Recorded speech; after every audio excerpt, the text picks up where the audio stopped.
On the eve of Easter 2025, the thunder rumbled like an old train barreling through the night.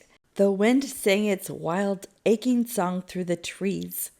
I was told the people at the property I managed huddled together in the bathrooms, voices lifted in fear, raw and rising like smoke from a furnace. Some cried, some clung to each other, some prayed loudly. I wasn't there, but I could picture it.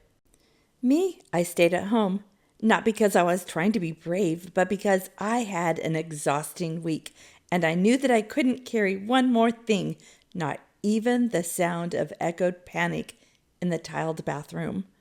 I wasn't about to end my week tucked into fear. So I did what I knew to do. I anointed the doors, walked through the rooms with oil and 2 pages of scripture in my hand, declaring God's promises out loud like they were insulation against a storm. Peace, be still. No weapon formed against me shall prosper. The words wrapped around me like a warm quilt, and then I went to bed. Every once in a while, a thunderous clap would shake the house and nudge me awake. I'd whisper again, "Peace, be still," and fell right back to sleep. This morning, I woke to songbirds and a few broken branches scattered across the yard. Nothing catastrophic. No sirens, just soft sigh of the world that had survived another night. And strangely, my thoughts weren't on weather reports or cleanup. They drifted straight to another storm, one that happened a long time ago on a hill called Calvary. Not Good Friday, as we call it now, but the real, raw Friday, the one that didn't feel good at all. I imagined the sky that day, clouds rolling in like a curtain being drawn shut, the sun darkening at noon, the ground trembling beneath their feet, confusion, panic, mourning.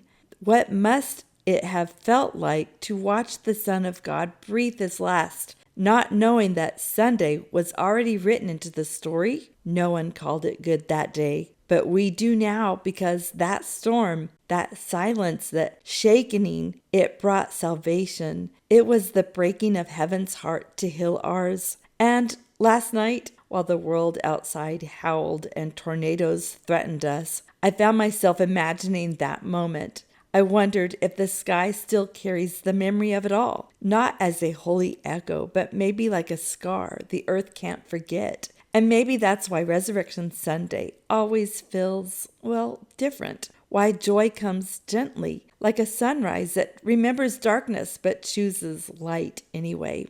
I'm not saying the storm last night was sacred, but I am saying it made me still. It made me thankful. It made me reflect. Some of the loudest nights in history have led to the most miraculous mornings.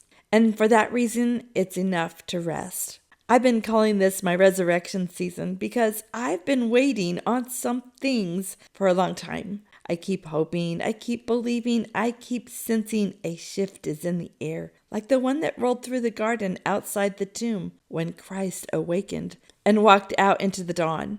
That day changed everything. It refined hope. It refined waiting. It taught us that the in-between might feel like death, but it often is just a buried seed. Because he died for us, we can speak to the storm in his name. Because he rose again, we don't have to hear the darkness. Because of Easter, even on the wildest nights, we can whisper with full authority, "Let there be peace."